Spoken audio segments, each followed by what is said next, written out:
Social మీడియాలో తనపై చేస్తున్న అసభ్యకర కామెంట్స్పై నటి రేణు దేశాయ్ సైబర్ క్రైమ్ పోలీసులను ఆశ్రయించారు. ఈ మేరకు సైబరాబాద్ సైబర్ క్రైమ్ పోలీస్ స్టేషన్కు వెళ్లి ఫిర్యాదు చేశారు.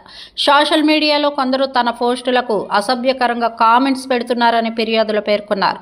అసభ్యకరమైన కామెంట్స్ చేసిన వ్యక్తులపై చర్యలు తీసుకోవాలని ఆమె కోరారు. వీధి కుక్కల అంశంపై మాట్లాడిన నాటి నుంచి సోషల్ మీడియాలో కొందరు రేణు దేశాయ్ను టార్గెట్ చేస్తున్నారు. ఆమె పోస్టులకు రాయలేని భాషలో కామెంట్స్ పెట్టడంతో పాటు అసభ్యకరమైన మీమ్స్ క్రియేట్ చేయడం వంటివి చేస్తున్నారు. దీనిపై తాజాగా ఆమె ఆవేదన వ్యక్తం చేశారు. కుక్కల్ని చంపొద్దన్నందుకు తనపై అసభ్యంగా కామెంట్స్ చేస్తున్నారని వాపోయారు. తన వ్యక్తిగత జీవితం, పిల్లల గురించి కూడా నీచంగా మాట్లాడుతున్నారని బాధపడ్డారు.